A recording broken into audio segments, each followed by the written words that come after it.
Hi viewers, welcome to our channel. ప్రస్తుతం మనతో పాటు సీనియర్ జర్నలిస్ట్ దాము బాలసార్ వారితో మాట్లాడదాం.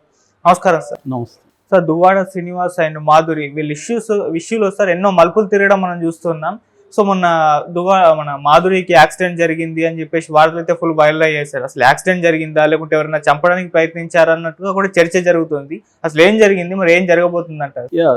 దువ్వాడ శ్రీనివాస్ ఎమ్మెల్సీ టెక్కలి ఆయన, సో వైసీపీ, సో ఆయన ఇష్యూ కాబట్టి ఇది ఫోకస్ అయింది. మామూలుగా అయితే ఇలాంటివి ప్రతి ఇళ్లలో ఉంటుంది, ప్రతి వీధిలో జరుగుతుంది. కానీ ఇప్పుడు ఏంటంటే తెలుగుదేశం మీడియా స్ట్రాంగ్గా ఉంది కాబట్టి దీన్ని పెద్ద ఎత్తున చేసింది. దాని తర్వాత సోషల్ మీడియా కావచ్చు, యూట్యూబర్స్ కావచ్చు, ఇది కొంత జ్యూసీగా ఉంది, డ్రామా ఉంది. అంటే ఒక భర్త భార్య అవర్ ఓ అనేది సినిమా ఉంది కదా, పతి పత్ని అవర్ ఓ అని. అట్లాగా భర్త భార్య ఇద్దరున్నారు, ఇంకొక ఆమె ఉంది. ఇంతకంటే డ్రామా ఏం కావాలి? పైగా భార్య ఓపెన్గా అయింది, కూతుర్లు ఓపెన్ అయ్యారు.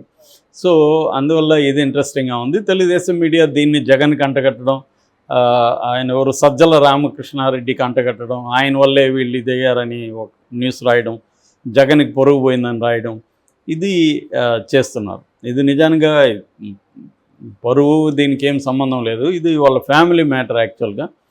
బట్ జనరల్గానే మనకి ఇవాళ ఇట్లాంటి జ్యూస్ ఐటమ్స్ ఎక్కువగా, మామూలుగా ఇవన్నీ గాసిప్స్ లెవెల్లో ఉంటాయి. ఇవాళ ఇది మేజర్ చర్చకి దారితీసింది.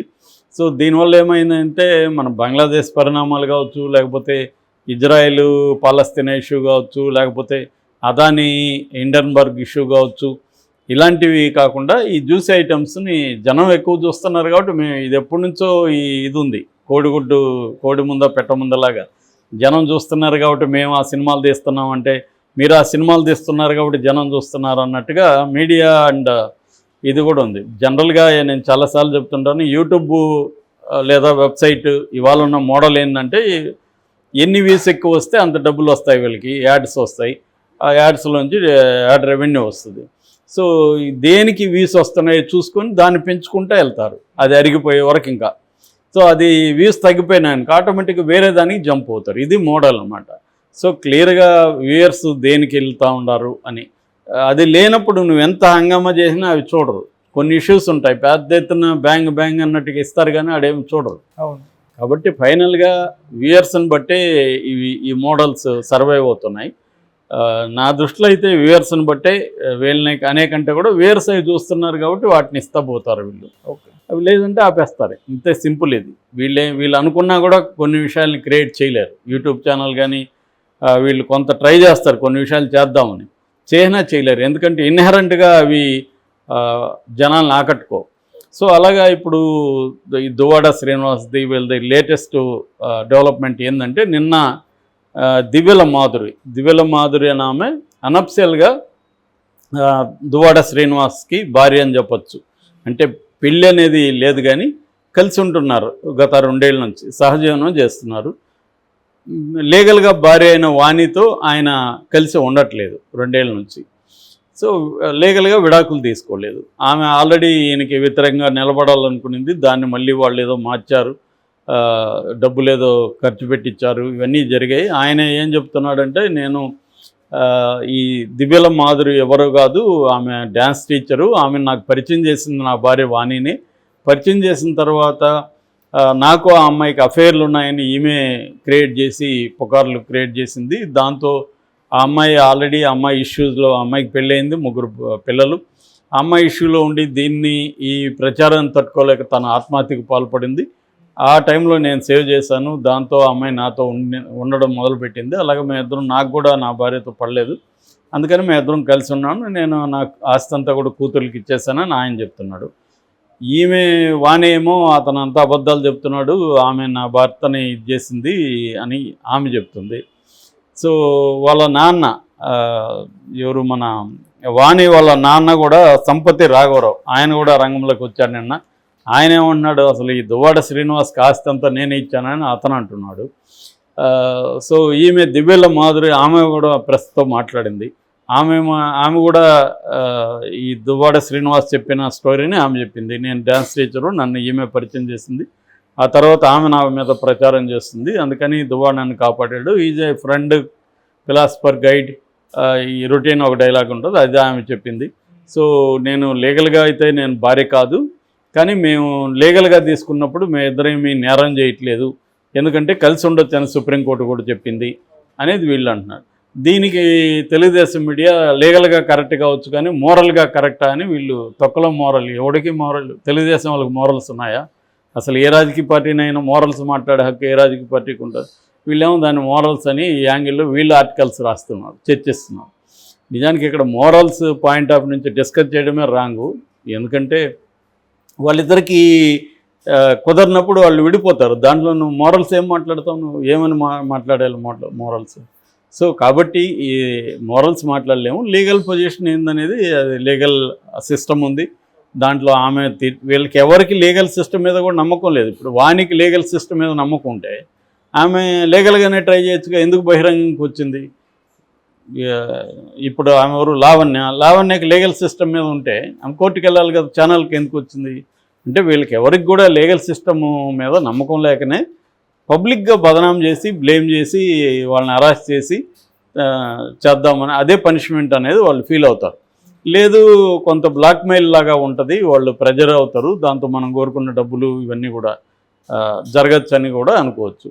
ఏదేమైనా అది నిన్న ఈ దివ్యల మాధురిది ఒక యాక్సిడెంట్ జరిగింది. ఆమె టెక్కల నుంచి పలాసకి తన స్కోడా కార్లో తనే డ్రైవ్ చేసుకుంటూ వస్తుంటే లక్ష్మీపురం టోల్గేట్ దగ్గర ఆగి ఉన్న ఒక మారుతి కార్ని, ఇగ్నిస్ అనుకుంటా, కార్ని గుద్దినప్పుడు ఈమె బెల్ట్ వేసుకొని ఉంది, ప్లస్ ఎయిర్ బ్యాగ్స్ ఓపెన్ అయినాయి. దానివల్ల ఈమెకి సివియర్ గాయాలేం లేదు, బాగానే ఉంది. హాస్పిటల్లో కూడా మాట్లాడుతుంది, చిన్న చిన్న గాయాలైనాయి. సో హాస్పిటల్లో ఆమె ఏం మాట్లాడుతుందంటే ఫస్ట్ టైం ఇది యాక్సిడెంట్ అనుకున్నారు, లేదా వాణి బంధువులు ఏమన్నా ఈ అమ్మాయిని యాక్సిడెంట్ చేశారని కూడా పుకార్లు వచ్చాయి, హత్యాయత్నం కూడా పుకార్లు వచ్చాయి.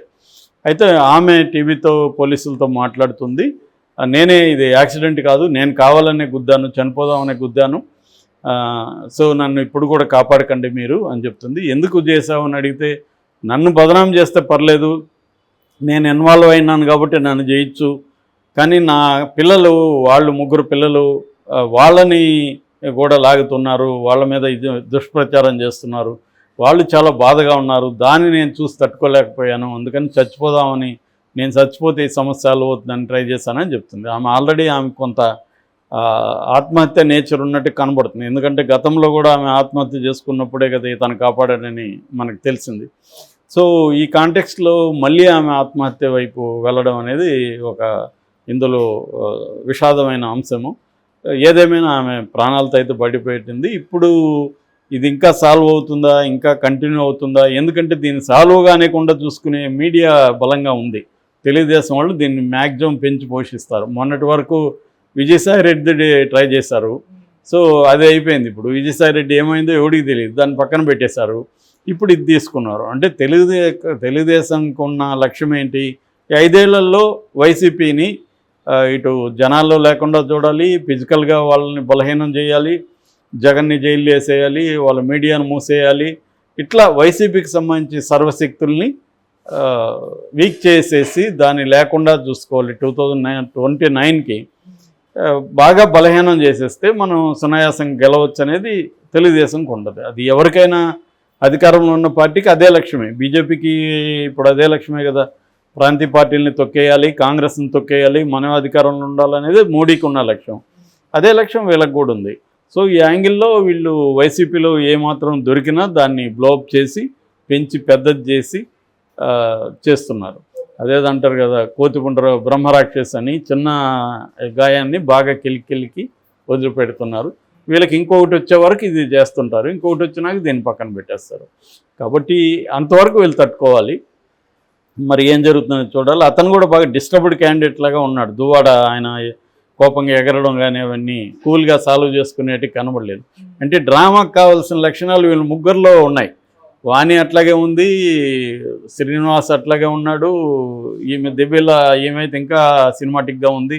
ఇప్పుడు ఆమె రీల్స్ కూడా బయటకు వచ్చాయి. ఆమె అల్లరనే ఖడ్గంలో సాంగ్ రీల్ ఒకటి బయటకు వచ్చింది, ఆమె దాన్ని పెట్టి డ్యాన్స్ చేస్తుంది.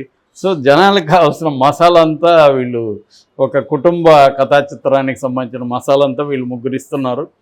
ఇది ఎంతకాలం జరుగుతుందనేది చూడాలి.